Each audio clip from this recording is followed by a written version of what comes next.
Hey, Chef Ro here. We're continuing on our journey in Filipino Heritage Month, and we're going to today learn how to make pancit. But very specifically, we're going to learn to make Pancit Bihon. Pancit is translated basically into noodles, so it's any variety of noodle dishes. The two most popular are Pancit Bihon, which we're going to make, and Pancit Canton, which uses a noodle that's slightly more like a Chinese lo mein noodle, okay? But those are a little bit harder to find. Pancit Bihon uses the very, very thin rice noodles that you may know as vermicelli, and those are found at just about every grocery store everywhere. So those are the ones that we're going to use today. Now, these are the ingredients that you're going to need. If you notice, it does say that you need raw, boneless, skinless chicken breast cut into strips. If you don't have chicken laying around that's raw, or if you happen to have some leftover rotisserie chicken or something like that, this is a perfect recipe to use it up, and you won't feel like you're eating leftovers, right?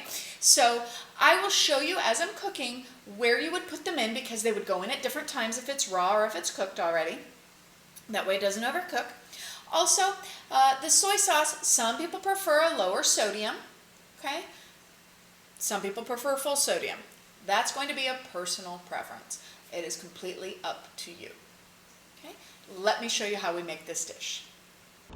You can see here that I have my wok preheating.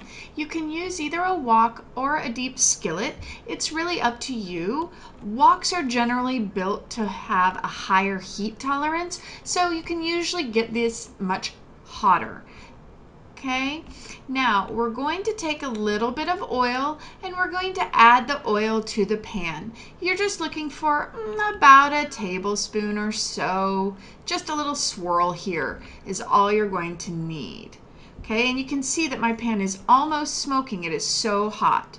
Now, I'm going to add these chicken strips right in. If you're using pre-cooked chicken, you can skip this step and I will show you where it would go in, but you can see how hot my pan is, and it's sticking, which means that I'm stirring it just a little bit too much, so we're gonna leave it alone here.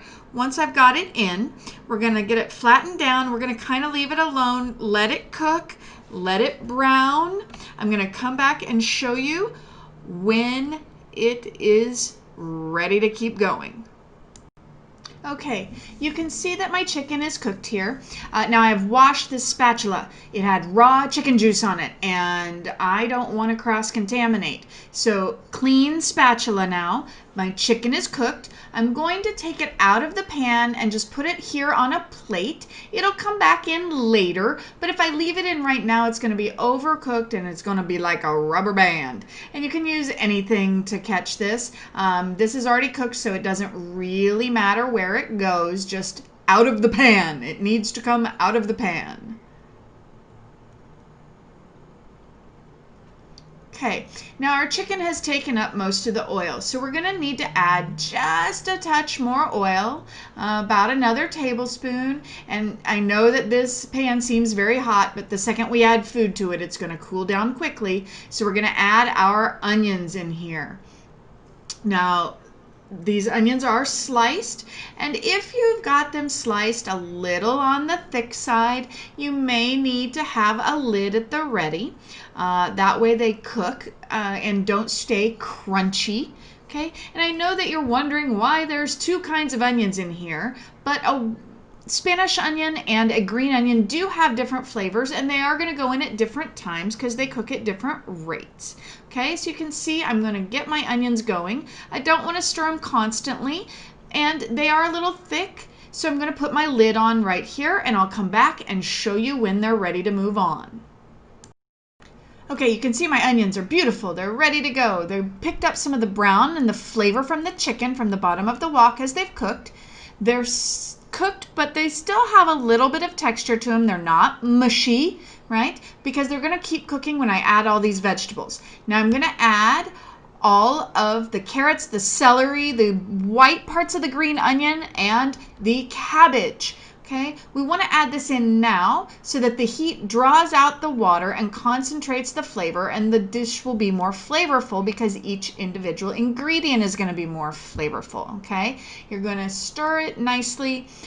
You just want these to tenderize a little. Again, you don't want them to turn to mush. We don't want a mushy dish, but if they're still left too raw, then they're going to not be texturally appropriate. So we're going to let these cook down for just a minute, and I'm going to come back and show you what it looks like. Okay, you can see that my veggies have started to tenderize. I don't want them to cook completely because they'll be complete mush, but they've started to tenderize so they're not going to be raw. So now I'm going to add my garlic. Now this garlic is sliced rather than minced because it's going to be less likely to burn, and since we're cooking at such high temperatures, that really makes a difference. So we're going to stir constantly, just until you start to smell the garlic. Once you smell it, it has released its oils and it is ready to go. So you need to have your liquid ready so that you don't burn that garlic. And I can smell it. Now I'm going to add my chicken stock and soy sauce. I have them combined because they're going in at the same time. Okay, and now you can see how quickly that came to a boil. It just shows you how hot this pan really is. Now I'm going to put my chicken back in, and if you're using leftover cooked chicken, it would go in now. Make sure you get all that juice off the plate so that all that goodness is in there as well. Okay, just give that a little mix. Now we're going to add our noodles. Now these are rice noodles, so when you have rice noodles, you're always going to need to pre-soak them in hot water. That's how rice noodles are handled. Okay, so we're going to put these in and they're going to absorb all of that good flavorful liquid that we've created between the stock, the soy sauce, and the veggies, and we're going to have a delicious dish come out of it.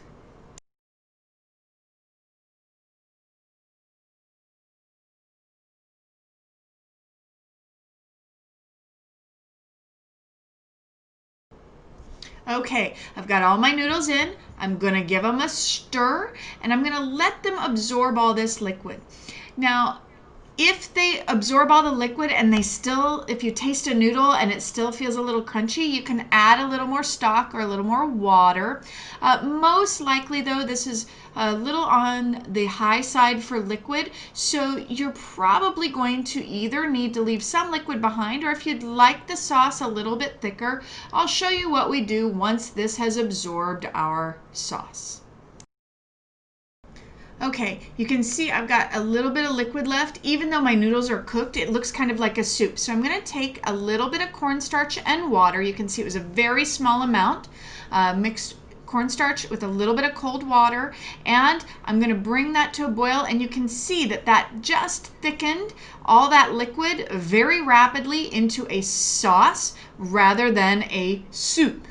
So sometimes you just need to thicken it a little bit, because if I had let it keep absorbing, my noodles would have become a gloopy, mushy mess. Okay?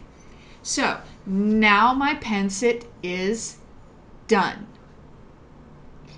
I'm going to put it on a plate. I can just take a little bit here and put it on my plate. It's a little hard to grab, I promise. Okay, so you can make sure you get some of the vegetables and some of the chicken and some of the noodles and some of the sauce in every plate. That way nobody gets left out, right? Okay, so just put it here in your plate. And then remember when I told you that you needed to keep your white and green parts of your green onion separate.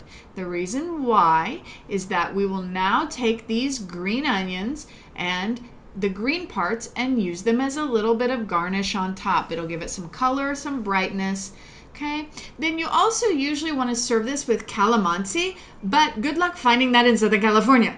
So the best way that we can replicate it is using lime juice or lemon juice. You want to give it a nice hefty squeeze of lime and or lemon or both.